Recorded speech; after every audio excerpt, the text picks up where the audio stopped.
এই মানুষগুলোকে আহ্বান জানাচ্ছি, কিয়ামতের ময়দানে সর্বপ্রথম আমার আল্লাহ যেটার হিসাব আরম্ভ করবে তার নাম কিন্তু সালাত বা নামাজ। আউয়ালু মা ইউহাসাবু বিহিল আবদু ইয়াউমাল কিয়ামাতিস সালাহ। কিয়ামতের দিন সর্বপ্রথম আল্লাহ যে আমলের হিসাব আরম্ভ করবে কাজের, তার নাম নামাজ। এজন্য আজকে থেকে সিদ্ধান্ত নিয়ে যাবেন, জীবনে কোনো দিন আমি নামাজ আর বাদ দেব না। আল্লাহর সামনে যদি দাঁড়িয়ে থাকতে না পারেন, বসেন, গোলামের মতো বসবেন। এটাও যদি আপনার শরীরে না কোলায় শুয়ে পড়েন, এটাও যদি না পারেন ইশারায় পড়বেন। চেয়ারে বসে বসে পা ঝোলানো লাগবে। কোথায় পেয়েছেন আপনি? আপনি কি মাননীয় প্রধানমন্ত্রীর সামনে বসেছেন? আপনি বসেছেন যার সামনে, তার মর্যাদা জানেন? ওমা কদারুল্লাহ হাক্কা কদরিহি ইন্নাল্লাহা লাকাবিয়্যুন আজিজ। কোনদিন শুনেছেন এই আয়াতের মর্মবাণী? আল্লাহ বলেন, না, আমার বান্দা বান্দিরা আমি আল্লাহর যে ক্ষমতা এই অনুযায়ী আমাকে বিশ্বাস করে না। কিয়ামতের দিন এই সাতবক আসমান আর জমিন পুরাতন কাপড়ের মতো আমার এই হাতের ভেতর আমি গুটিয়ে ফেলবো। কত বড় বিশাল ক্ষমতার মালিক আমার আল্লাহ, আমাদের মাথায় ধরবে না। এই জন্য বলছি না, রব্বুল আলামিন এত বড় পাওয়ার নিয়ে আপনার সামনে দাঁড়িয়ে আর আপনি তার পায়ে সেজদা দেবেন না। চেয়ারে বসে বসে আপনি চেয়ারম্যানই করছেন। যদিও বিভিন্ন আলেম ওলামা মাসলাটা নিয়ে মতভেদ দিয়েছে, তারপরও আমার দৃষ্টিতে কোরআন হাদিস পড়ে, আমি ফেকা নিয়ে পড়েছি, আমি মুফতি একজন ফতোয়া দিচ্ছি, আপনারা পারতপক্ষে চেয়ারে বসে নামাজ পড়বেন না। নামাজ হবে না আমি ফতোয়া দিলাম না, কিন্তু পড়বেন না। আপনার তো 4টা ক্রাইটেরিয়া বললাম। দাঁড়িয়ে থাকতে না পারলে বসে পড়েন, বসে না পড়লে শুয়ে পড়েন, শুয়ে না পড়লে ইশারা করবেন। তারপরে যেহেতু নামাজ মাফ নেই, ইয়াউমা ইকশাফু আন সাকি ওয়া ইয়াদউনা ইলাস সুজুদি ফালা ইস্তাতিউন খাশিআতান আবসারুহুম তারহাকুহুম যিল্লাহ ওয়া ক্বাদ কানু ইয়াদউনা ইলাস সুজুদি ওয়া হুম সালিমুন। সূরা কলমের ভেতরে আল্লাহ বলেন, কিয়ামতের দিন এই কুদ্দুস, কি কুদ্দুস? রুহুল কুদ্দুসকে, আমির হামজাকে, এ মর্তুজাকে কিয়ামতে আমার সামনে দাঁড় করাবো, বলবো সেজদা দে। যদি দুনিয়াতে সেজদার হক আদায় করে না থাকে, এই মানুষগুলো সেজদা তো দিতে পারবে না, উল্টিয়ে যাবে পেছন দিকে। লাঞ্ছনা, অপমান, গঞ্জনা ওদের মাথার ওপরে, মুখের ওপরে চেপে বসবে। মানুষ ঘৃণায়, এখন যেমন ট্রাম্পকে দেখলে আপনি থুতু নিক্ষেপ করবেন, নেতানিয়াহুকে দেখলে থুতু মারবেন, কিয়ামতের দিন আমরা যদি বেনামাজি হয়ে যাই, আমাদের দেখলেও হাসরবাসী থুতু মারবে। হাতে পায়ে ধরে এই জন্য বলছি নামাজটা বাদ দেবেন না। নবীজি বলেন, কোন মহিলার যদি সন্তান পৃথিবীতে আসে, প্রথমে যেহেতু পানি দেখা যায়, এরপরে রক্ত, এরপরে সন্তানের মাথা।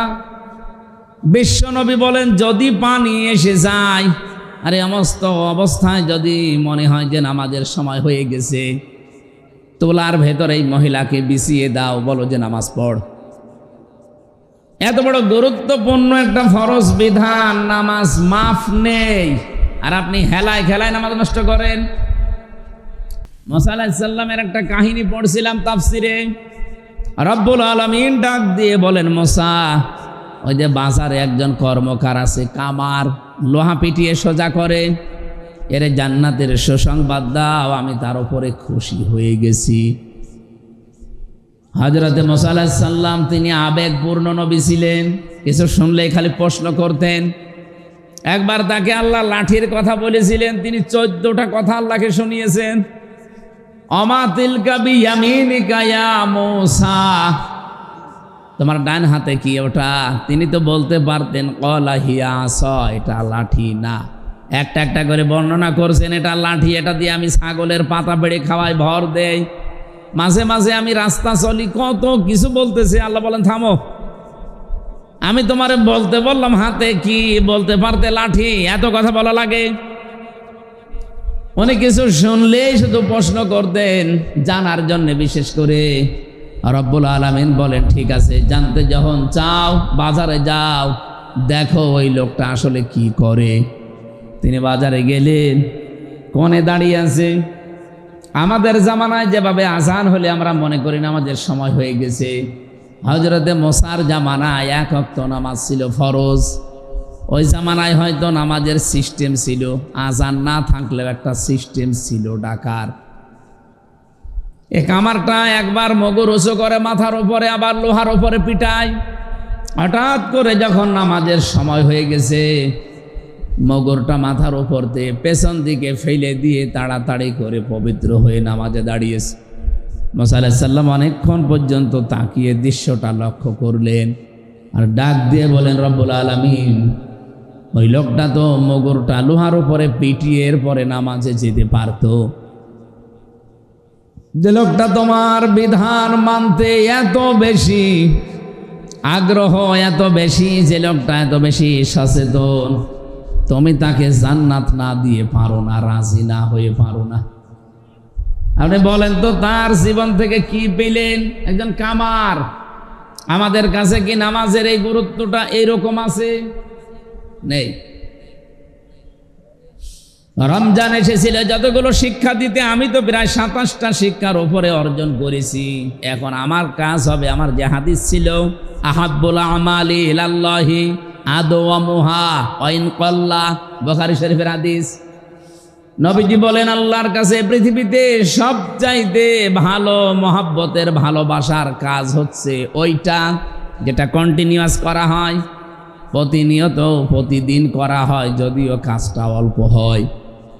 রমজানে যেহেতু একটা অভ্যাস আমাদের তৈরি হয়ে গেছে, নামাজ আদায় করা, জামাতে নামাজ পড়া, এমনকি তাহাজ্জুদেরও অভ্যাস আমাদের অনেকের হয়ে গেছে। এটা ধরে রাখবেন, কন্টিনিউয়াস, কম হোক তারপরও ধরে রাখেন। আদওয়ামুহা ওয়া ইন ক্বাল্লা, যদি আপনি এটা বাস্তবে রাখতে পারেন, দায়েম কায়েম ভাবে, কন্টিনিউয়াস ভাবে, একটা দিন এভাবে করে করে, অল্প হলেও আমার আল্লাহর কাছে এটা সবচাইতে দামি কাজ। বলেন সুবহানাল্লাহ। দুনিয়াতে যত ইবাদতের কথা আমরা পড়েছি, মাওলানা সাহেব বলছিলেন, এ জমিন যার বিধান চলবে তার এটা আল্লাহর কাছে প্রিয় কাজ। অন্যান্য হাদিসের বর্ণনা আছে, এই পৃথিবীতে আল্লাহর কাছে প্রিয় কাজ হচ্ছে তাকে সেজদা দেওয়া। আমি পড়া কোরআন শরীফের ভেতরে 2টা কাতারের কথা পেয়েছি। কাতার, এই 2টা কাতারকে আল্লাহ সবচাইতে বেশি ভালোবাসেন, দেখলেই তিনি খুশি হয়ে যান।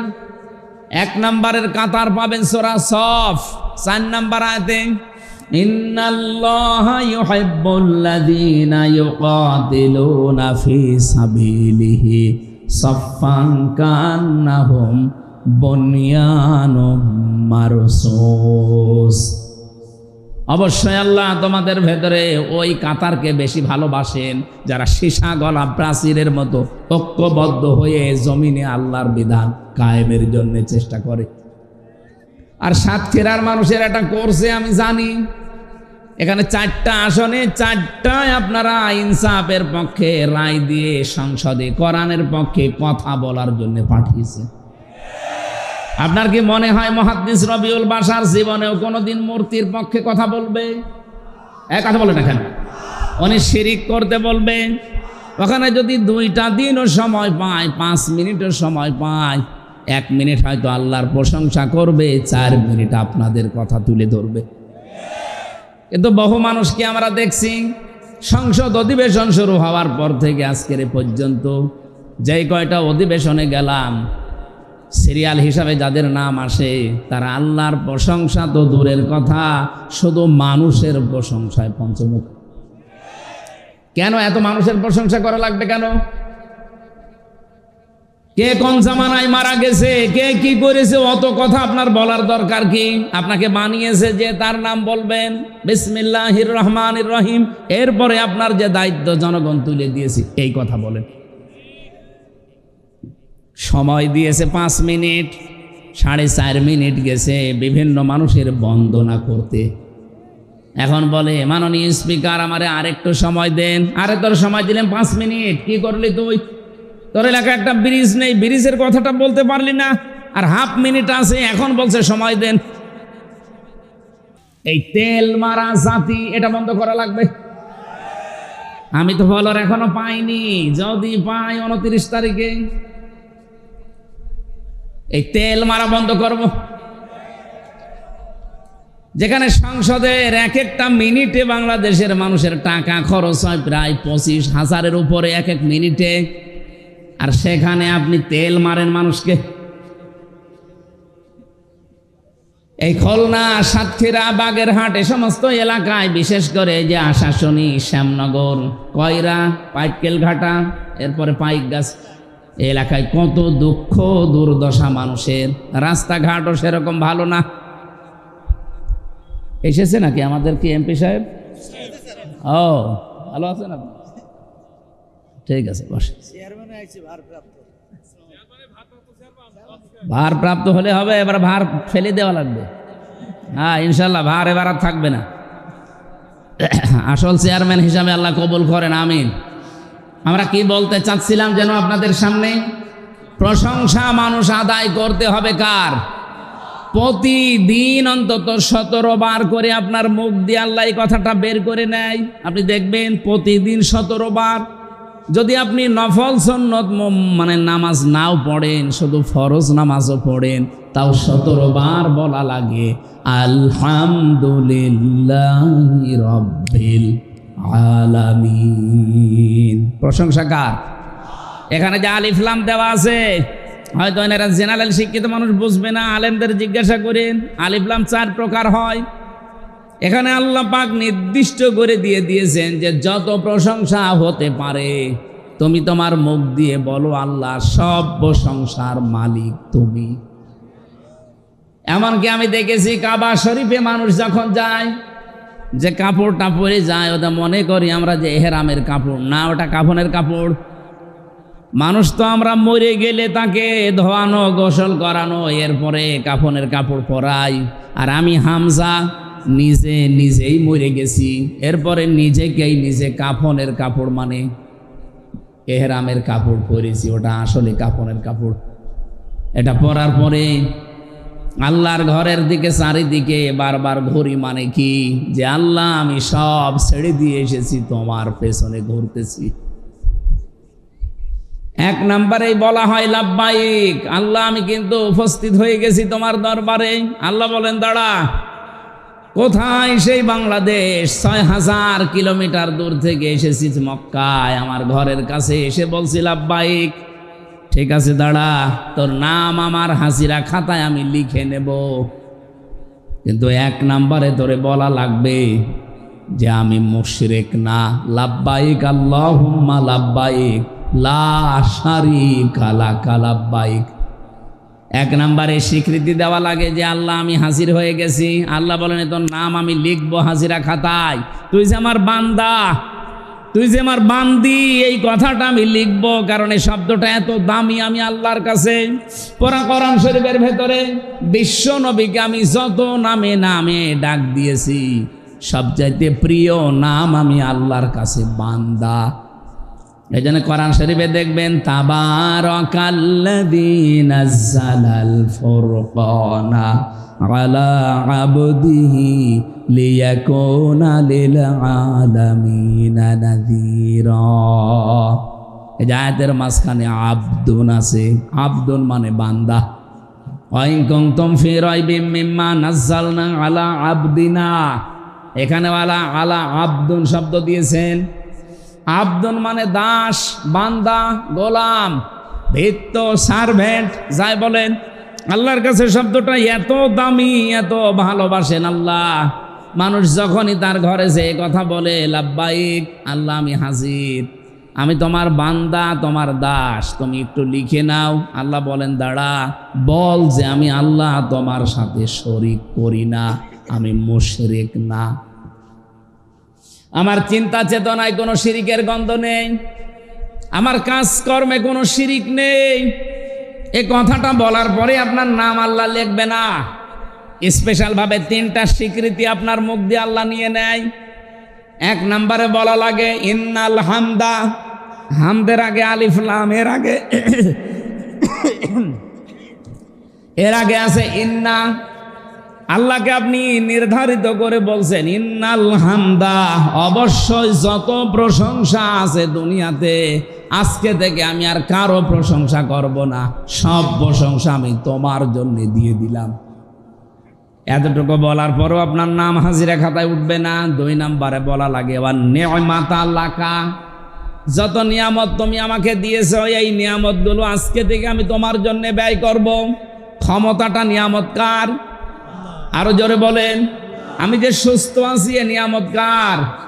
দিন দিন আমার শরীরের অঙ্গ প্রত্যঙ্গগুলো সব আমার হাতছাড়া হয়ে যাচ্ছে।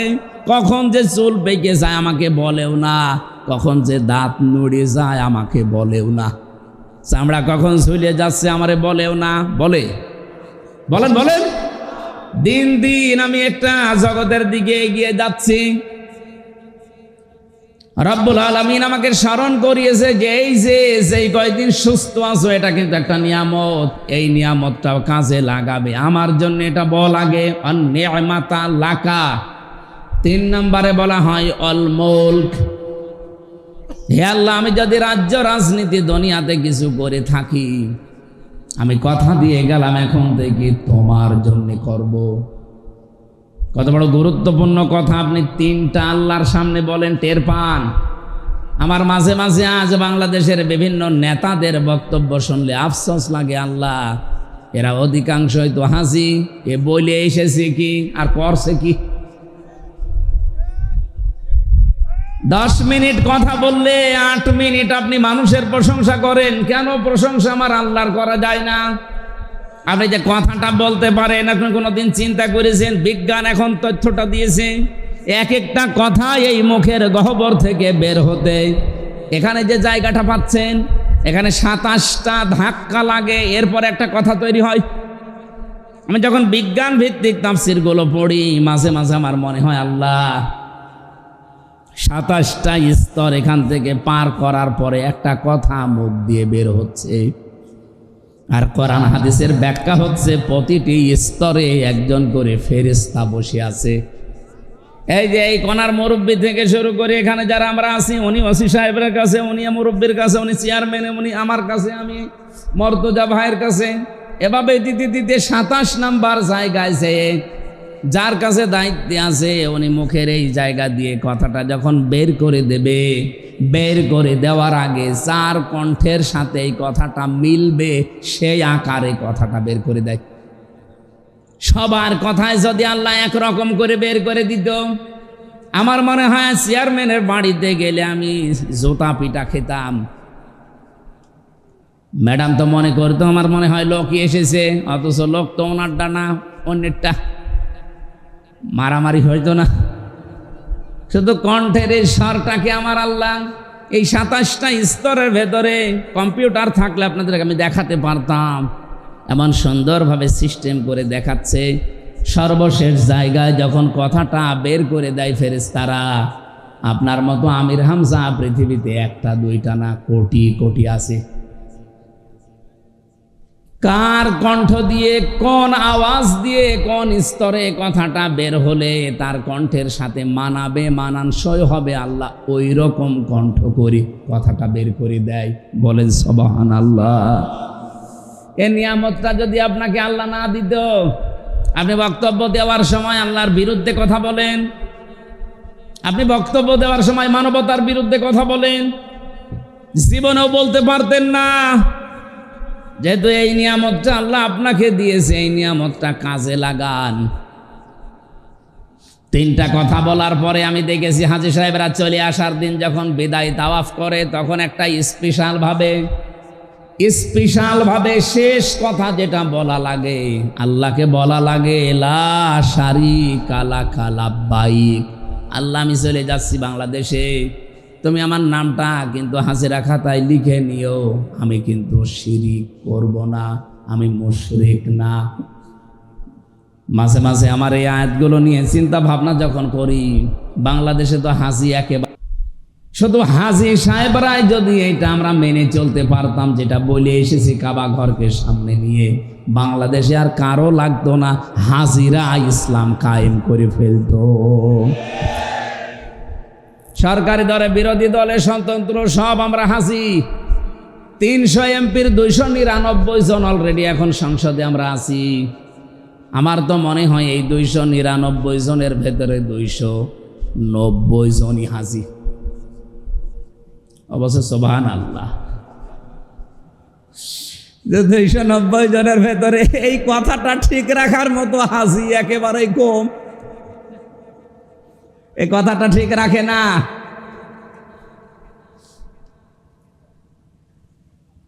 এই জন্য প্রশংসার মালিক যেহেতু আমার আল্লাহ, নামাজের ভেতরে দাঁড়িয়ে 17 বার আপনার মুখ থেকে স্পেশাল ফতোয়া আল্লাহ বের করে নিচ্ছে প্রতিদিন, আলহামদুলিল্লাহি রাব্বিল আলামিন। আমি হযরত লোকমানের কথা বলছিলাম, উনি বলেছে নামাজের ভেতরে মনটা তৈরি করো। এটা আমি 4000 নবীর থেকে পেয়েছি। আপনাদেরকে আমি এই উপদেশটা দিয়ে গেলাম যে যেখানেই নামাজ আদায় করেন না কেন, নামাজের ভেতরে মন তৈরি করেন। কিয়ামতের দিন যে বিশাল কঠিন অবস্থা আল্লাহ বানাবে, মেয়ে লোকের পেট ফেটে সন্তান বের হয়ে যাবে, শিশু বাচ্চাকে তার মা মনে রাখবে না। এই কঠিন অবস্থায় আল্লাহ পাক যে 7 প্রকার মানুষকে তার আরশের ছায়ায় মাছের কলিজা দিয়ে খাবার খাওয়াবে, তার অন্যতম একটা প্রকার আছে যে মানুষের কলব সব সময় আল্লাহর ঘর মসজিদের সাথে লটকানো থাকে। তার মানে নামাজের জন্য যার মনটা অস্থির থাকে। নামাজের ভেতরে আমাদের মন তৈরি করা লাগবে খুশু আর খুজু দিয়ে। আমরা নামাজ অনেকেই পড়ছি, কিন্তু নামাজের ভেতরে আমাদের মনটা থাকে না, মন চলে যায় অন্যদিকে। এমনকি নামাজের ভেতরে অনেকে মাছের ঘেড়ের হিসাব করে। কথা বলছে না কেন? নামাজের ভেতরে দাঁড়িয়ে সাহাবায়ে কেরামের জীবনী আমি পড়ি, আর মাঝে মাঝে ওই জেলখানার কথা ভাবি যে হ্যাঁ, কিছুটা হলেও জেলের নামাজগুলো একটু ভালো ছিল। বাইরে এসে এত ব্যস্ততা, নামাজ পড়তে 2 রাকাত নামাজে তো অন্তত 5 মিনিট লাগার কথা, 3 মিনিটে ছাতা শেষ হয়ে যায়। হযরত তালহা নামাজে দাঁড়িয়েছিলেন, পাশেই তার একটা বাচ্চা খেলা করছিল। পাহাড়ি এলাকা থেকে একটা সাপ এসে বাচ্চাটাকে জড়িয়ে ফেলেছে। হযরতে তালহা নামাজে আসেন, এই জন্য তিনি খেয়াল করেননি, তেলাওয়াত মত্ত ছিলেন। স্ত্রী দৃশ্য দেখলেন যে স্বামী নামাজে আছে, এই জন্য ডাকেন নাই। আশপাশ থেকে লোকজন ডাক দিয়ে সাপটাকে মেরে বাচ্চাটাকে বিপদমুক্ত করে বসে আছে। নামাজের পরে হইচই পড়ে গেছে। হযরতে তালহা নামাজ শেষ করার পরে জিজ্ঞাসা করলেন স্ত্রী, এতগুলো মানুষ বাড়ির ভেতরে কি করে?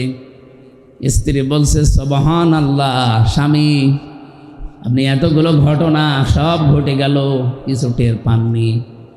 আপনি নামাজে থাকাকালীন আমি দেখেছিলাম একটা বাচ্চা সাপ জড়িয়ে ফেলেছে। লোকজন ডাক দিয়ে সাপটাকে মেরে আমি বাচ্চাটাকে বিপদ মুক্ত করে বসে আছি। এতগুলো কাজ আপনার সামনে হইচই পড়েছে, আপনি কিছুই টের পেলেন না। হযরতে তালহা বলেন, স্ত্রী নামাজের ভেতরে তেলাওয়াতে আল্লাহর সাথে কথা হচ্ছিল। আমি যখন বলছিলাম আলহামদুলিল্লাহি রাব্বিল আলামিন, আমার আল্লাহ যেন জবাব দিচ্ছে সাদ্দাকতা ইয়া আবদি, আমার বান্দা সত্য কথা বলছে। তার মানে এই কথাটা তার জীবনের সাথে মিল আছে। ও আল্লাহ বাদে অন্য কারো প্রশংসা করে না। আমি যখন আর রহমানির রহিম পড়েছি, আমার আল্লাহ জবাব দিচ্ছিলেন। যতগুলো কথা বলি আল্লাহ জবাব দেয়। নামাজের ভেতরে মন এদিকে ওদিকে চলে গেলেও নামাজ আর নামাজ থাকে না। আপনারা নামাজ আরম্ভ করবেন খুশু খুশু নিয়ে। আমি 2 নম্বরে পেয়েছি, হযরতে লোকমান বললেন, পৃথিবীর মানুষেরা 4000 নবীর কাছ থেকে আমি খেদমত করে এই শিক্ষাটা পেয়েছি যে কারো বাড়িতে যদি কেউ প্রবেশ করে যেন উকি ঝুঁকি না দেয়। অনেক মানুষের মন দেখবেন এরকম আছে, কারো বাড়িতে বেড়াতে গেলে শুধু উকি ঝুঁকি দেয়। এই এলাকায় মানুষ নেই এরকম। স্বামী স্ত্রী কোনো ঘরে যদি থাকে, কোনো মানুষ যদি দরজা জালানার ফাঁকা দিয়ে এদিক ওদিক করে তার দিকে তাকাই। নবীজি বলেন সীসা গরম করে অথবা সুচ গরম করে ও চোখ সেলাই করে দাও। কোরআনে কারিমে জানিয়েছেন আল্লাহ সূরা এটা নূরের ভেতরে আছে 26 নম্বর আয়াত, সম্ভবত 27 নম্বর আয়াত। ইয়া আইয়ুহাল্লাযীনা আমানু লা তাদখুলু বুয়ুতান গায়রা বুয়ুতিকুম হাত্তা তাস্তানিসু ওয়া তুসাল্লিমু আলা আহলিহা। হে ঈমানদারেরা, নিজের বাড়ি হোক আর অন্যের বাড়ি হোক, আগে অনুমতি নিবা, সালাম দিবা, এরপর প্রবেশ করবা। আমাদের আজ পারিবারিক জীবনে, সামাজিক জীবনে এই আয়াতটা পালন হয় না। আমরা সামাজিক জীবনে, পারিবারিক জীবনে যদি এটা একটু ফলো করার চেষ্টা করি, আমার মনে হয় পরিবারেই সালাম দেওয়ার প্রচলন, অনুমতি নেওয়ার এই সিস্টেম আসলে অনেক পরিবারে অনেক গুনাহ কমে যাবে। বিশেষ করে আমার কাছে যেটা ধরা পড়েছে, আমি জানি না আপনার সাথে মিলবে কিনা, বহু মানুষ আছে বিবাহের পরে 1 বছর 1.5 বছর 2 বছর নিজের স্ত্রী ভালো লাগে, এরপরেই দেখবেন নিজের বউ আর ভালো লাগে না, অন্যের বউ দেখলেই কেমন যেন মন আনচান করে। এটা একটা রোগ। এটা কি? এই যে নিজের বউ যার কাছে ভালো লাগে না, অন্যেরটা দেখলেই মন ভালো হয়ে যায়, এরকম লোক আছেন কারা? হাত তোলেন তো। এলাকায় সব নেই। তারপরেও যদি কোনো রোগী থাকেন, আপনার রোগের জন্য আল্লাহ একটা ঔষধ দিয়েছেন, মাত্র 1 মাস পালন করবেন, আমি গ্যারান্টি দিয়ে যাচ্ছি, আল্লাহর কসম, আপনার বউ আপনার কাছে অন্যের বউ দেখলে যেমন লাগে তার চাইতেও বেশি ভালো লাগবে। নাকি বলবো না? আল্লাহ পাকের ঔষধ, কুল্লিল মুমিনিনা ইয়াগুদ্দু মিন আবসারিহিম ওয়া ইয়াহফাযু ফুরুজাহুম যালিকা আযকা লাহুম। হে নবী, আপনি মুমিন পুরুষদেরকে বলেন তারা যেন পরনারীর থেকে চক্ষুকে নিম্নগামী করে রাখে। 2 নম্বরে তাদের লজ্জাস্থানের হেফাজত করে। শুধুমাত্র একটু শক্ত হয়ে দেখেন যে আল্লাহর যেহেতু নিষিদ্ধ, আমি কোনো পরনারীর দিকে তাকাবো না, যদি একেবারে বাধ্য না হয় আমি তাকাবো না। 2 নম্বরে আমার লজ্জা স্থানটা আমি একটু হেফাজত করে রাখবো। চেষ্টা করলেই পারা যাবে, শয়তানের সাথে যুদ্ধে লিপ্ত হওয়া লাগবে। মন নামে যে শয়তানটা আপনাকে ধোঁকা দিচ্ছে, সব সময় একটু শক্ত হওয়ার চেষ্টা করেন, মাত্র 1 মাস চেষ্টা করেন। যালিকা আযকা লাহুম। আল্লাহ বলেন এইটাই পবিত্রতম ঔষধ পন্থা। ইন্নাল্লাহা খাবীরুম বিমা ইয়াসনাউন। তোমরা যা করো আমার আল্লাহ যেহেতু সব জানে, এই কথাটা যে মানুষটা সব সময় মনে রেখেই 2টা ঔষধ আজকে থেকে খেতে পারবেন, 1 মাসের ভেতরে দেখবেন নিজের বউ দেখলে অন্যের বউর সাথে ভালো লাগবে। এখানে ওকে ঝোঁকে মারার এই সিস্টেম বন্ধ করা লাগবে। আজ হাজারো পরিবারে বিভিন্ন জায়গায় যে পরকীয়া প্রেমে, এ শুধু মেয়ে লোকের মামলা নিতে ওসি সাহেবরা মানে হাঁপ লেগে যাচ্ছে তাদের। আপনি থানায় যেয়ে দেখবেন 100টার প্রায় 70টা মেয়েলি কেস আর 30টা জমি জায়গা নিয়ে ঝামেলা। আমাদেরকে একটু স্বস্তিতে কাজ করতে দিতে হলে আমাদের কোরআনের এই আয়াতগুলো আমাদের ব্যক্তি, পরিবার, সমাজ আর রাষ্ট্রে পালন করা লাগবে। আল্লাহ পাক আমাদের নিজেদেরকে হযরত লোকমানের এই যে 2 নাম্বার উপদেশ তিনি যা দিয়েছেন, নবীদের কাছ থেকে পেয়েছেন, এটা মেনে চলার তৌফিক দেন, বলেন আমিন। 3 নম্বরে পেয়েছি যে খাবার খেলে সব খেয়ে ফেলবেন না। খাবার দিয়েছে 4-5 রকম তরকারি, যেটা আপনার রুচি নেয়, ভালো লাগে, সেটা দিয়েই খাবার শেষ করেন। একেবারে সবগুলো মরণের খাওয়া খেয়ে শেষে আর পেটে জায়গা নেই, হজম হওয়ার মতো কায়দা নেই, শেষে গ্যাস্ট্রিক, আলসার, বিভিন্ন রোগ আপনার শরীরে বাসা বাঁধে। উনি বলেন আমি নবীদের কাছ থেকে এইটা পেয়েছি। প্রতিটি নবীকে আমি এই 4000 নবী দেখেছি, প্রত্যেকটা নবীর বুক ছিল বড়, পেট ছিল ছোট। আর আমরা নবীর এমন উম্মত, আমাদের বুক নেই, শুধু পেট। এরকম মানুষ নেই? এত বড় বড় ভুঁড়ি হয়, উকুন মারা যায় ভুঁড়ির ওপরে। মহিলারা লজ্জা পায় যে কি গো, ছেলে মেয়ে হয় আমাদের আর পেট হয় এর। কি ভুঁড়ি, আখেরই ভুঁড়ি বানিয়েছে। 4000 নবীর জীবনী উনি বলছেন যে একটা নবীরও আমি ভুঁড়ি বড় পাইনি, পেট প্রত্যেকের ছোট ছিল, আর প্রতিটি নবীর বুক ছিল বেশ ওসারও বড়। একটাই মাত্র কারণ, তারা খাবার খাওয়ার সময় 3টা বিষয় লক্ষ্য করতেন। এই পেটটাকে 1 ভাগ খাবার, 1 ভাগ খালি, আর হজম হওয়ার জন্য 1 ভাগ পানি দিতেন। আমি সহ প্রত্যেকে যদি এটা মেনে চলতে পারি, আমাদেরও বুক ইনশাল্লাহ বড় হবে, পেট ছোট হবে। 4 নম্বরে উনি বলেন, কথা বললে হিসাব করে বলা দরকার। আজ বাংলাদেশের হাজারো মানুষ শুধুমাত্র ধরা খায় এই কথা হিসাব করি না বলার কারণে। 18 মাস আগে যা বলেছিল 18 মাস পরে কিন্তু সেটা আর বলছে না, পুরা উল্টিয়ে গেছে। তার মানে কথা হিসাব করে বলা যায় না। আপনি যেটা মানতে পারবেন না সেটা বলতে যান কেন? হযরত লোকমান বলেন, আমি নবীদের কাছে এইটা পেয়েছি, তাও 4000 নবীর কাছে এইটা ছিল। তারা কথা বলতেন খুব হিসাব করে। আপনি এক কথা বললেন চাচা এরশাদের মতো, আবার বিকালে যে পস্তাবেন, না থুক্কু আমি বলি নাই। না, এরকম করা যাবে না। কথা দরকার হয় বলবেন না, শুনবেন বেশি, চুপ থাকবেন। মান সমাতা না যা, যারা চুপ থাকে তারা নাজাত পেয়ে যায়। বলেন সুবহানাল্লাহ। উনি বলেন আমি 5 নম্বরে 2টা, 5 আর 6 নাম্বার বলেন আমি এই 2টা বিষয়কে অর্জন, আর 7 আর 8 এই 2টাকে বর্জন। নবীদের কাছ থেকে 2টা আমি অর্জন করেছি, আর 2টা আমি বর্জন করেছি। অর্জন করেছি এটা যে সব সময় আল্লাহকে সঙ্গে রাখা লাগবে। কাকে? 2 নম্বরে সব সময় কবরের চিন্তাটা মাথায় থাকা লাগবে, তাহলে আপনার আর মানুষের সম্পদ আত্মসাৎ করা জীবনেও হবে না। 7 নম্বরে পেয়েছি দুনিয়াকে মহব্বত বর্জন করা লাগবে। 8 নম্বরে পেয়েছি নিজেকে অহংকার মুক্ত করার চেষ্টা করতে হবে। হযরত লোকমানকে আল্লাহ জ্ঞান দিয়েছিলেন, তিনি জ্ঞান অনুযায়ী এগুলো অর্জন করে দুনিয়ার মানুষকে তিনি শুনিয়েছেন। তিনি যদি না মানতেন তাহলে এই কথাগুলো আমাদের আসর হতো না। তিনি মেনেছেন, দুনিয়ায় আমল করেছেন, কাজ করেছেন, এই জন্যে তার কথাটা শুনলেই আমারও এখন মানতে মনে চাচ্ছে। আপনার চাচ্ছে না? বলেন বলেন। আল্লাহ আমাদেরকে এই 8টা উপদেশ 4000 নবী থেকে যিনি পেয়েছিলেন মেনে চলার তৌফিক দেন। বলেন আমিন। আল্লাহ রাব্বুল আলামিন বলেন, ইয়ারফাউল্লাহুল্লাযীনা আমানু মিনকুম ওয়াল্লাযীনা উতুল ইলমা দারাজাত। সূরা মুজাদালা এসেছে ইয়ারফা, এটা মুজারি, বর্তমান ভবিষ্যৎ, প্রেজেন্ট ফিউচার। রব্বুল আলামিন এই পৃথিবীতে সম্মান আর মর্যাদা তাদের বৃদ্ধি করবে না, শুধু করতেই থাকবে।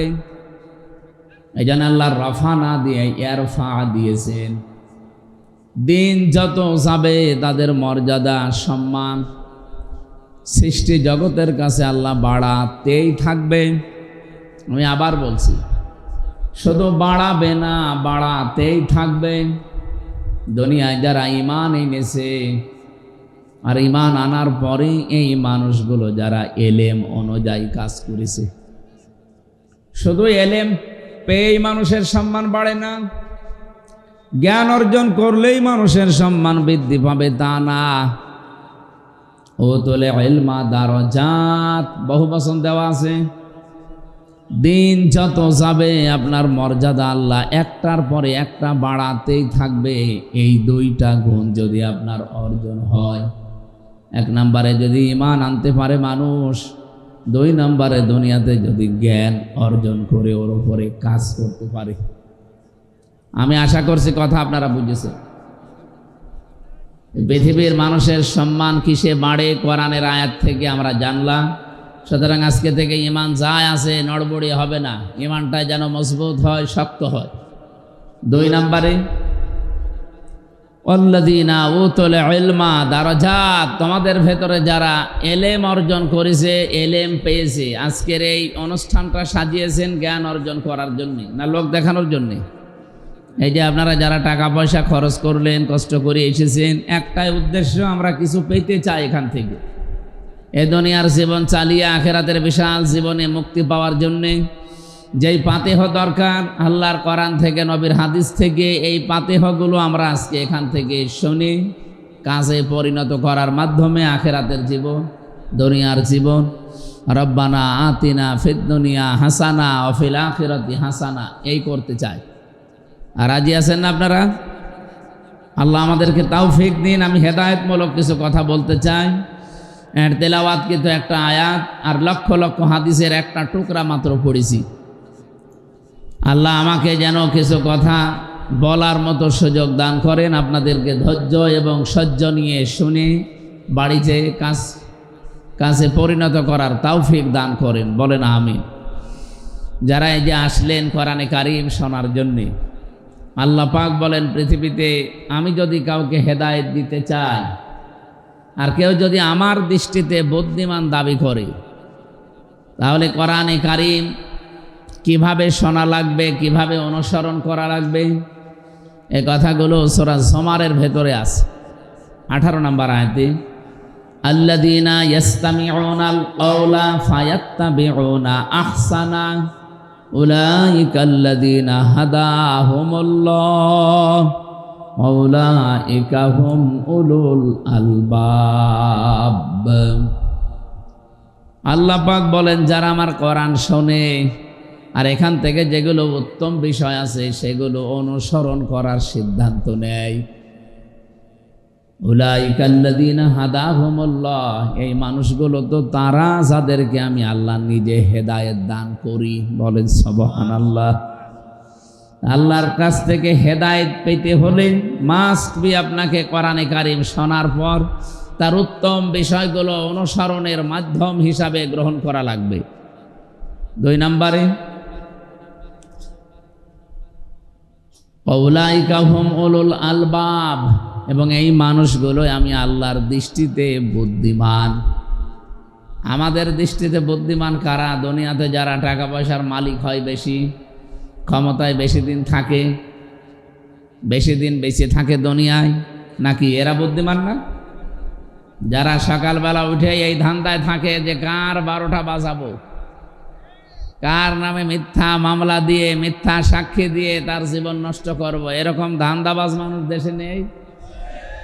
এ জেলায় মনে হয় এরকম মানুষ নেই, অনেক জেলায় আছে। এরা নিজেদেরকে বুদ্ধিমান মনে করে। আল্লাহর দৃষ্টিতে বুদ্ধিমান তারা যারা কোরআনে কারীম থেকে শোনার পরে তার উত্তম বিষয়গুলো দুনিয়ার জীবনে মেনে চলতে পারে। আল্লাহ যেন তার দৃষ্টিতে আমাদেরকে বুদ্ধিমান হওয়ার তৌফিক দেন, বলেন আমিন। এমন কিতাবের আলোচনা শোনার জন্য আমরা অলরেডি বসেছি। আমি ভূমিকায় কয়েক মিনিট এ কোরআনে কারীমের মহত্ব, বড়ত্ব, এর বিশালত্ব, এ কথাগুলোর ওজন কি, সেই কথাগুলো আগে বলার পরে আমি আরম্ভ করছি। আল্লাহ রাব্বুল আলামিন বলেন, অলাউ আন্নামা ফিল আরদি মিন শাজারাতিন আকলামু ওয়াল বাহরু ইয়ামুদ্দুহু মিন বা'দিহি সাবআতু আবহুরিম মা নাফিদাত কালিমাতুল্লাহ ইন্নাল্লাহা আজিজুন হাকীম। সূরা লোকমানে এসেছে 27 নম্বর আয়াতে। রব্বুল আলামিন আয়াত শুরু করার পরেই দেখেন মা শব্দটা দিয়েছেন। এখানে যারা অন্তত আলেম আছেন তারা বুঝবেন, ইন্না বা আন্নার পরে যদি মা আসে তাহলে বাংলা অর্থ দাঁড়ায় কেবলমাত্র, শুধুমাত্র, একমাত্র, হবেই হবে, এইটাই, এই জন্যেই, এরকম 33টা অর্থ আছে। ওয়ালাউ আন্না মা ফিল আরদি মিন শাজারাতিন আকলামু ওয়াল বাহার, আল্লাহ তাআলা ওয়ালাউ আন্না দিয়েও যদি ফিল আরদি বলতেন তাও আমরা অর্থ করতে পারতাম, যারা আলেম আমরা আছি। কিন্তু মা দিয়ে আল্লাহ এমন গ্যারান্টি দিয়েছেন কেবলমাত্র, শুধুমাত্র, প্রকৃত পক্ষে, এই জন্যেই সত্য সত্যই তামাম পৃথিবীতে যত গাছগাছালি আছে, এই সুন্দরবন সহ, আমাজন জঙ্গলের গাছ সহ, এ গাছগুলো যদি কেউ কলম বানিয়ে ফেলে, পৃথিবীতে যত সমুদ্র আছে এর সাথে যদি আরো 7টা সমুদ্রের পানি যোগ করে কেউ লিখতে আরম্ভ করে কালি বানিয়ে, রব্বুল আলামিন বলেন হয়তো একদিন সব কালি শেষ হয়ে যাবে। আমি কোরআনে যত নিয়ামতের কথা দিয়েছি আমার কথা লিখে শেষ করা যাবে না। মা নাফিদাত কালিমাতুল্লাহ, আমি আল্লাহর কালামগুলো ছোট্ট ছোট্ট শব্দে আমি আল্লাহ তোমাদেরকে জানিয়েছি, কিন্তু এত ব্যাখ্যা এর ভেতরে লুকিয়ে রেখেছি। আজ 1500 বছর চলছে, কত মানুষ কতভাবে তাফসির লিখেছে। আমার এই ছোট্ট জীবনে প্রায় 42টার উপরে তাফসির আমার দেখা অলরেডি সুযোগ হয়েছে।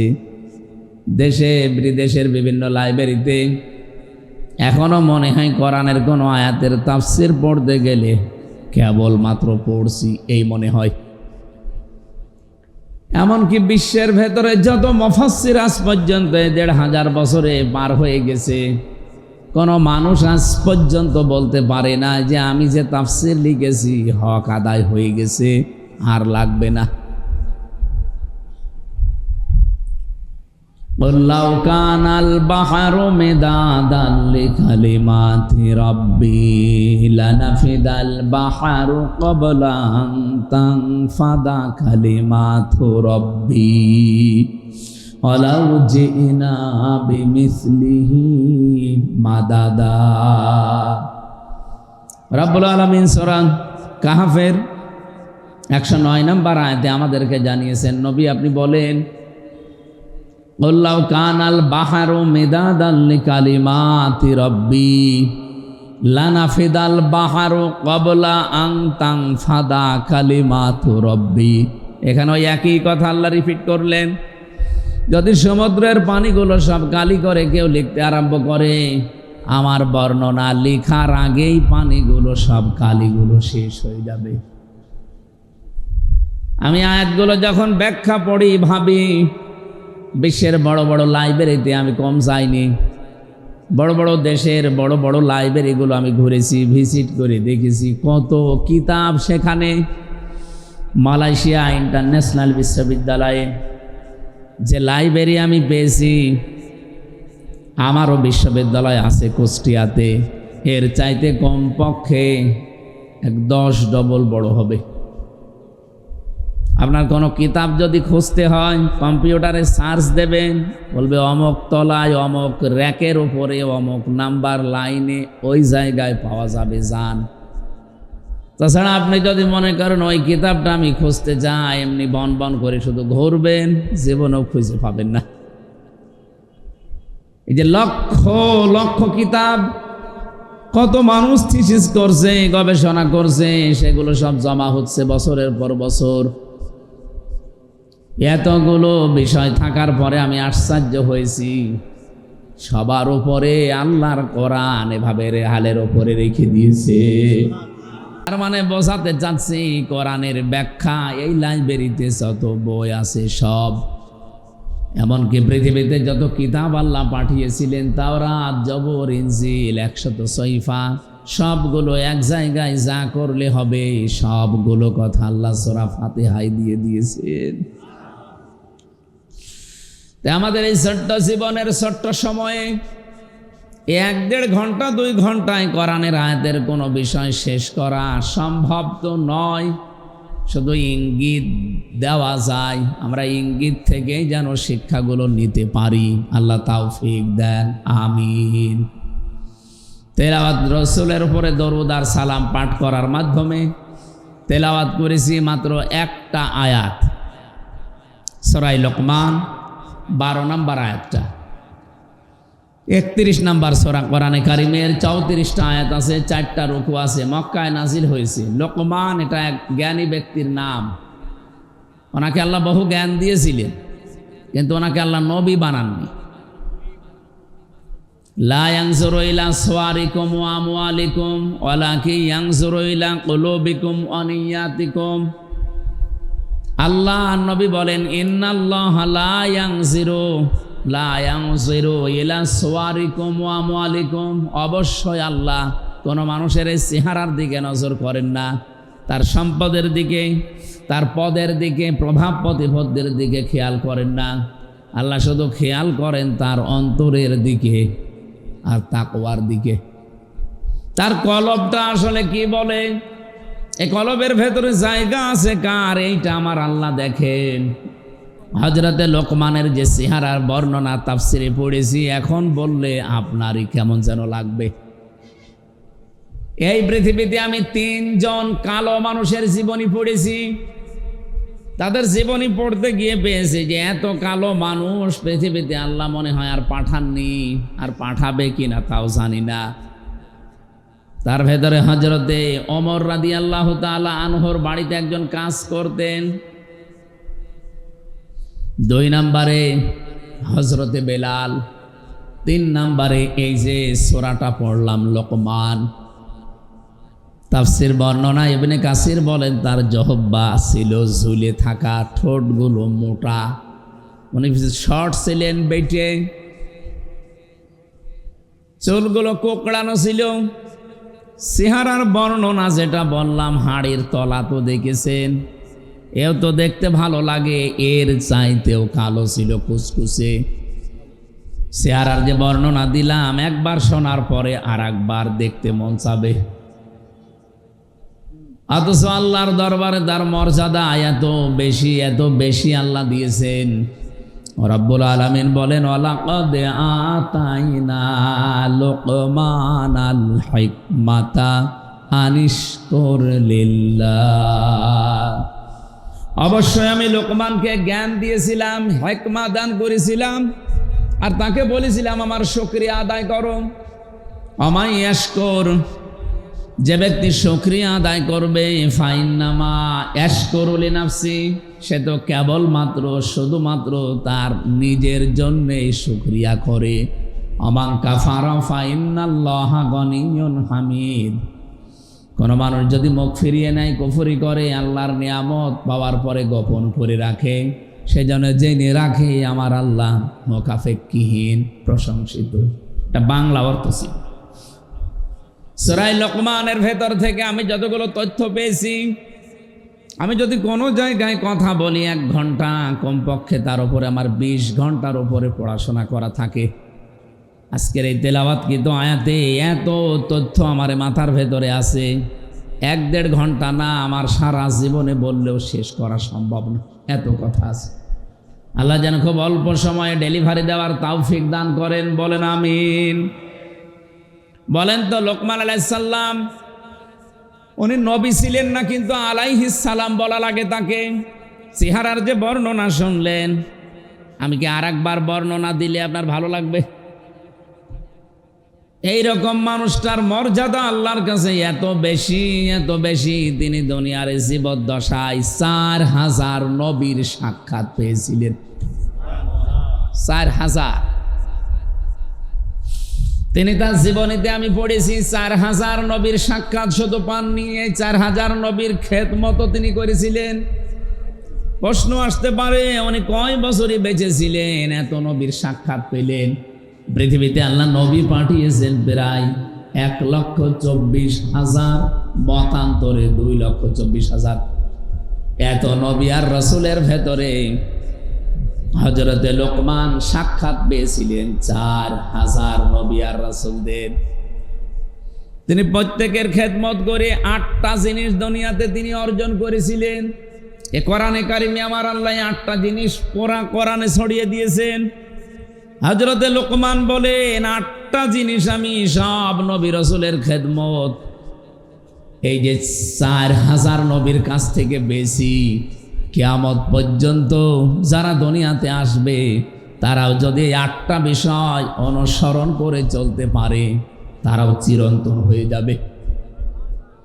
হযরতে লোকমান উনি বিদায় নিয়েছে কত হাজার হাজার বছর আগে, অথচ এখন সূরা লোকমান পড়লে মনে হয় ওই লোকটা এখনো বেঁচে আছে। পৃথিবীতে 200 কোটির উপরে মুসলমান। আমার মনে হয় হযরতে লোকমানকে নাম শুনলে তার জন্য দোয়া করে না এরকম মুসলমান নেই, কারণ আল্লাহ পাক তাকে কোরআনে কারিমে চিরন্তন করে দিয়েছেন। তার যে উপদেশ বাণীগুলো তিনি তাম পৃথিবীর সব মানুষকে উদ্দেশ্য করে দিয়েছেন তা না, দিয়েছিলেন তার সন্তানকে উদ্দেশ্য করে। রব্বুল আলামিন তার সন্তান হযরত লোকমান তার সন্তানকে এমন এমন কথাগুলো জানিয়েছেন, আল্লাহ এত বেশি খুশি হয়ে গেছেন যে কোরআনে কারিমের মতো এরকম মহা একটা কিতাব, যে জায়গায় আল্লাহ তার নামে 34টা আয়াত বিশিষ্ট একটা সূরা লোকমান পুরাটা নাযিল করেছেন। আপনি সূরার নাম দেখবেন, সূরা মুহাম্মদ আছে, সূরা ইউনূস আছে, সূরা ইউসুফ আছে, এই যে নাম বলছে এগুলো, সূরা ইব্রাহিম আছে, সূরা হুদ আছে, সূরা নূহ আছে, এগুলো সব নবীদের নাম। হযরত লোকমান নবী হিসাবে নির্বাচিত হতে পারেননি, কিন্তু তিনি এমন জ্ঞান অর্জন করে জ্ঞানটা কাজে লাগিয়েছিলেন। রব্বুল আলামিন বলেন এই জ্ঞান কাজে লাগানোর কারণে আমি আল্লাহ তাকে চিরন্তন করে রেখেছি।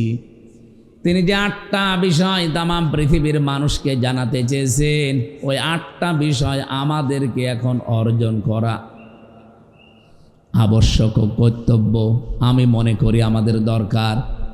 দলমত আদর্শ আমাদের আলাদা থাকতেই পারে, কোরআন যেহেতু সবাই আমরা পড়ি, পড়লেও সূরা লোকমান আমাদের পড়া লাগে, এজন্য সবার জন্য সূরা লোকমানের এই 8টা বিষয় প্রযোজ্য। 1 নম্বরে আল্লাহ বলেন আমি তাকে জ্ঞান দিয়েছিলাম। এই যে জ্ঞানটা, এটা আমার আল্লাহ পাক তার বান্দা হযরত লোকমানকে দান করার পরে, লোকমান আলাইহিস সালাম সহ যত মানুষ তারা দুনিয়াতে জ্ঞান পেয়েছে, তারা জ্ঞান পাওয়ার পরে বিনয়ী হয়ে গেছে।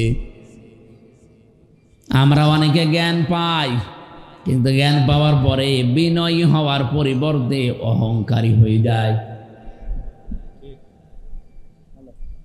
আমি আজকে একটা ভিডিও দেখছিলাম, 2 জন শিক্ষিত মানুষ মাঝি তাদেরকে নিয়ে যাচ্ছে একটা নৌকা দিয়ে, ডিঙ্গি নৌকা দিয়ে পার করে মাছ বরাবর যাবার পর, ওনারা 2 জন তো সাঁতার জানে না, ঢেউ যখন উঠেছে নৌকা বা ডিঙ্গি টলমল করে, আল্লাহ রসুলের দোহাই দিয়ে, বাবা মায়ের কিরা দিয়ে, কসম দিয়ে বলছে মাঝি ভালো করে চালান, আপনি আমাদের মা, আপনি আমাদের বাবা। এত বিনয়ী হয়ে কথাগুলো বলছিল। আমি বারবার ওই লোকটার মুখের দিকে তাকিয়ে দেখি, লোকটা চোখ মুখতেছে, তার মানে কাঁদতেছে। জীবনের মায়া যখন ভেতরে এসে গেছে, লোকটা কেঁদে ফেলেছে।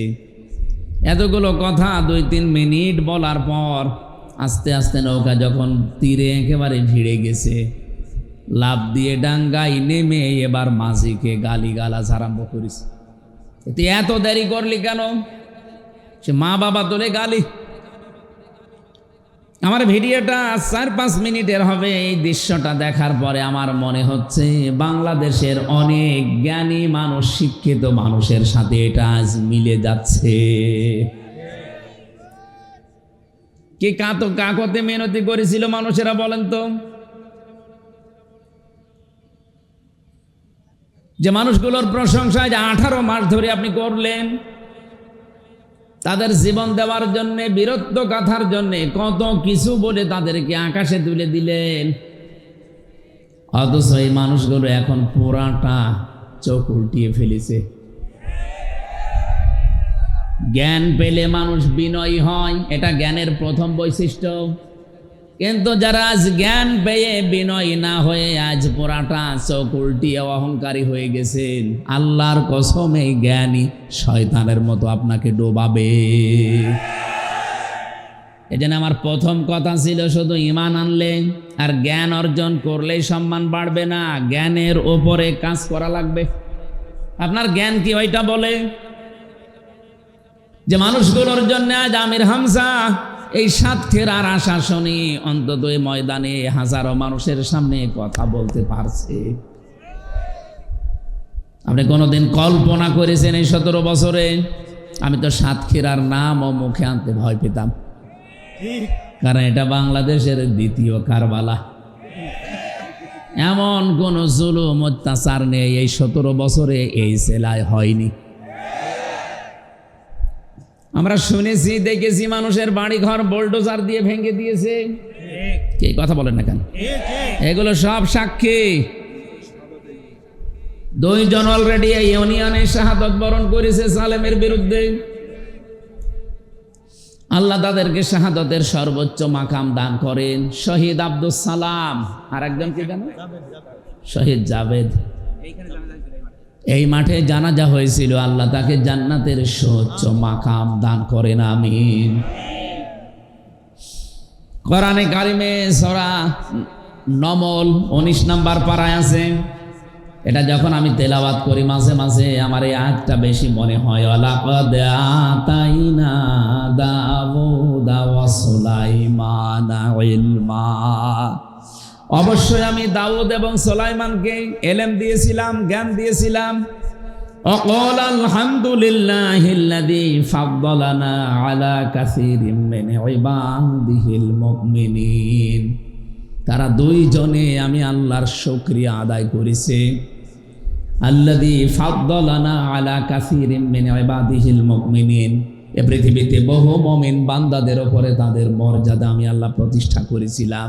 বলেন তো, যে 2 জন নবীর নাম বললাম, হযরতে সুলাইমান, হযরতে দাউদ আলাইহিস সালাম, তাদের মর্যাদা আমরা সাধারণ মানুষের উপরে বেশি না কম? আকাশের তারকা লক্ষ লক্ষ দেখা যায়, কিন্তু চাঁদ একটা। নবীজি বলেন নবীদের সম্মান মর্যাদা সাধারণ মানুষের কাছে ঠিক চাঁদের মতো। এইরকম সম্মানী মানুষগুলো কি নত হয়েছিলেন, কি বিনয়ী হয়েছিলেন, আপনি এই আয়াতের পরবর্তী আয়াতগুলো পড়ে দেখবেন সূরা নমলের। আমার মনে হয় বাংলাদেশে আজ যারা অহংকারী হয়ে গেছেন তাদেরকে কোরআনের এই আয়াতগুলো বেশি বেশি পড়া দরকার। যেহেতু অন্য ধর্মের লোক খুব কম আমাদের দেশে, মাত্র এই দেশে বাস করে 8 ভাগ অন্যান্য ধর্মের লোক, আর আমরা আছি এই দেশে নামধারী হলেও 92 ভাগ মুসলমান। এই জন্য আহ্বান জানাচ্ছি, জ্ঞান আল্লাহ যাদেরকে দান করে, জ্ঞানের প্রথম বৈশিষ্ট্য সে বিনয়ী হবে, নম্র হবে। সে জ্ঞান অর্জন করার পরও যদি বিনয়ী নম্রতা কারো ভেতরে না আসে, অহংকার চলে আসে, বুঝতে হবে শয়তান তাকে দখল করে ফেলেছে। কি নাম যেন ভাইয়ের? রুহুল কুদ্দুস।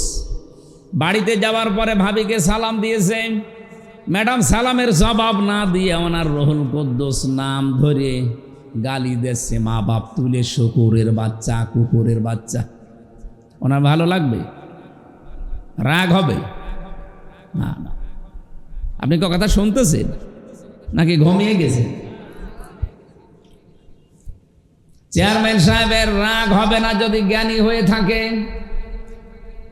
আর যদি জ্ঞান না থাকে উনি রেগে যায়, হয়তো হিতে বিপরীত তালাকও দিয়ে দিতে পারে। যে কি পরিশ্রম করে আসলাম, সালাম দিলাম, জবাব না দিয়ে গালি দেয়। কিন্তু জ্ঞানী মানুষ হলে চিন্তা করবে, কি গো, একটা শিক্ষিতা মেয়ে, ভদ্র ঘরের মেয়ে, ভালো বংশের মেয়ে আমি বিয়ে করে আনলাম, আজ 30 বছর সংসারের জীবনে কোনোদিন মাথা উঁচু করে কথা বলে না, আর আজকে সালাম দিলাম আমারে গালি দেয়। অবশ্যই এর জিনে ধরেছে। কি কথা বলছে? এর জিনে ধরেছে, ভূতে ধরেছে, নয়তো তো গালি দেওয়ার কথা না। আপনি জ্ঞান অর্জন করেও যদি বিনয়ী হতে না পারেন, নম্র ভদ্র হতে না পারেন, আপনি বুঝবেন আপনি আর মানুষ নেই, শয়তান আপনাকে দখল করে ফেলেছে। আশা করি উদাহরণ থেকে আপনি বুঝে ফেলেছেন আমি কি বলতে চাই। হযরতে লুকমান আলাইহিস সালাম তিনি তামাম পৃথিবীর মানুষকে উদ্দেশ্য করে জানিয়েছেন যে আমি আল্লাহর শুকরিয়া আদায় করেছি। 4000 নবীর আমি সাক্ষাৎ পেয়েছি, তাদের খেদমত করে 8টা বিষয় আমি তাদের কাছ থেকে পেয়েছি, আমি নোট করেছি তাফসীর থেকে। 1 নম্বরে তিনি বলেন, ইযা কুনতা ফিস সালাতি ফাহফাজ কলবাকা ওয়া ইযা কুনতা ফি গায়রিল বাইতি ফাহফাজ আইনাকা।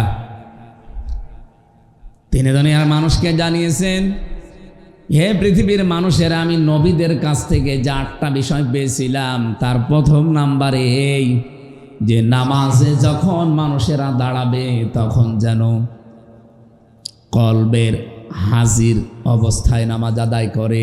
লা সলাতা ইল্লা বি হুজুরিল কলব, কলবকে হাজির করা, উপস্থিত করা ছাড়া কিন্তু আপনার নামাজ পড়লেও আদায় হবে না। আজকে থেকে যারা নামাজ আদায় করেন এই দৃশ্যটা, এই বিষয়টা আমাদের জীবনের সাথে আমরা যেন মিলাতে পারি।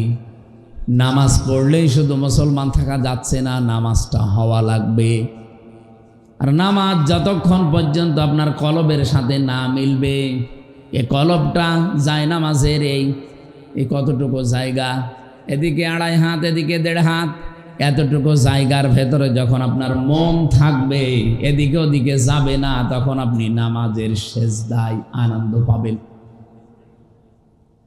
জেলখানায় 3 বছর আমারে ফাঁসির কন্ডেম সেলে, প্রথমে তো আয়না ঘরে, এরপরে কন্ডেম সেলের ভেতরে 24 ঘন্টা তালা লাগিয়ে রেখেছিল। জীবনের এই 34 বছর বয়সে এই 3টা বছর আমি যেভাবে কাটিয়েছি, এই 1.5-2 বছর বাইরে এসে এই দুনিয়ার চাকচিক্যে পড়ে আমার মনে হচ্ছে ওই 3 বছর আমি আল্লাহর ইবাদতে ছিলাম। গভীর রজনীতে আমি সেজদা দিয়ে যে মজা পেয়েছি, এখনো সেজদা দেই, কিন্তু ওই মজাটা এখন আর হয় না। রাত 2টা-3টার সময় 1.5 পারা 2 পারা 3 পারা পর্যন্ত নামাজে তেলাওয়াত করে আধা ঘন্টা 45 মিনিট 1 ঘন্টা আমরা এক একটা সেজদায় পড়ে থাকতাম। ওই সময় দেখেছি এমনিতেই চোখ দিয়ে অঝোর নয়নে পানি আসতো। আর এমন একটা মজা, এমন একটা আলাদা স্বাদ আমি সেজদায় পেয়েছিলাম, ফাঁসির ওই কন্ডেম সেলের ভেতরে, বাইরে 1.5 বছরে এখনো পাইনি। আপনি একটু লম্বা সেজদা দিয়ে দেখেন, কলবটা হাজির নাজির করে যদি সত্যি আপনি সেজদা দিতে পারেন, আমার তো মনে হয় যারা মন থেকে নামাজ আদায় করা আরম্ভ করবে, ওই মানুষগুলোকে বোম মারলেও তারা সেজদা থেকে বিরত হবে না। আজকে থেকে সিদ্ধান্ত নেওয়া লাগবে। সাতক্ষীরাবাসী বহু অত্যাচার, জুলুম, নির্যাতনের শিকার হয়েছেন। আমার তো মাঝে মাঝে মনে হয় আল্লাহ পাক যদি বাংলাদেশের 64 জেলার মানুষকে ইমানের পরীক্ষার উপরে এই মাজলুম অবস্থা থেকে জান্নাত দেওয়া আরম্ভ করে, 1 নম্বরে সাতক্ষীরা দিয়ে আরম্ভ করবে, এরপরে চাঁপাইনবাবগঞ্জ, এরপরে চট্টগ্রাম, কিন্তু অনেক পরে। কারণ আমরা বেশিরভাগই তো ছিলাম পিরাই আরামে। বড় বড় আল্লাহর ওলিগুলো আল্লাহ কুষ্টিয়ায় দিয়েছে। হাসানুল হক ইনু, মাহবুবুল আলম হানিফ, সব আল্লাহর ওলি না?